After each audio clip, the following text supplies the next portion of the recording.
The first rule of observation is simple. Never announce that you are observing.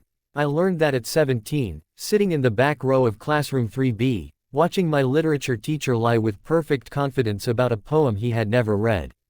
His hands gave him away before his words did.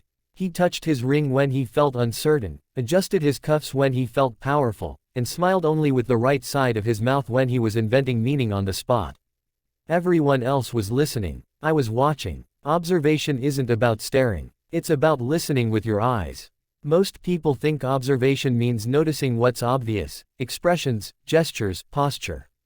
That's beginner stuff. Real observation begins when you notice what doesn't change, the habits that survive stress, comfort, and pretense. By the time I turned 30, observation had become less of a skill and more of a reflex. I couldn't turn it off. I knew when a barista hated their job by the way they handed change. I knew when couples were lying to themselves by how they sat, too far apart, or too carefully close. I could tell when someone was about to leave a room before they stood up. People think mind reading would be glamorous. It isn't. It's exhausting. 2. The city gave me endless material. Every morning at 7:42 a.m., I sat in the same cafe on Mercer Street, facing the window, back to the wall. Positioning matters. If you can see exits and entrances without moving your head, you control the frame. The waitress, Lena, walked with purpose but avoided eye contact with customers she recognized.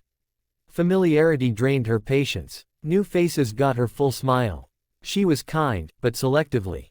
The man at the corner table folded his newspaper the same way every day, even when he didn't finish reading it.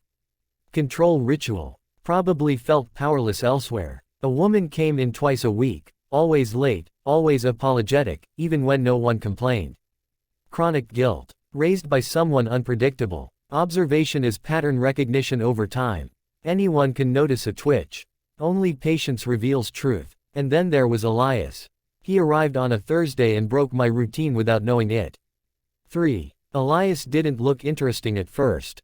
Mid-30s. Average height. Forgettable face. People like him survive because no one remembers them well enough to blame. But his stillness was wrong. Most people fidget in public. They adjust clothing, shift weight, check phones. Elias didn't. He sat like the room belonged to him, like movement was optional. His coffee cooled untouched for 8 minutes, long enough to register as intentional. He watched without pretending not to. That's rare. When his eyes finally met mine, he didn't look away. He smiled. A polite smile, brief, controlled. Not a challenge. Not an invitation. A test. I felt something I hadn't felt in years. The sensation of being observed back.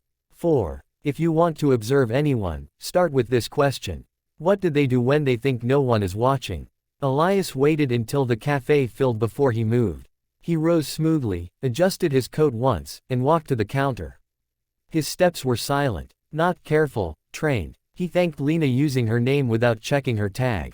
Interesting. When he left, he paused at the door and glanced at the reflection in the glass, not to check his appearance but to scan the room behind him. That's when I knew. Elias was an observer too. 5. We didn't speak for 3 weeks. That's another rule. Never rush contact. People reveal more when they feel safe in anonymity. In those weeks, I learned his patterns. He came at irregular intervals, but always on days when the cafe was busiest. He sat where he could see the most people. He never used his phone. He wrote occasionally, but only a few lines at a time, like someone recording conclusions, not thoughts. Once, a man spilled coffee near him. Elias apologized first. Not submissive, strategic. He diffused tension instantly. He left no digital trail I could see. No headphones. No calls. No visible social ties. Observers are often lonely. But loneliness looks different on those who choose it.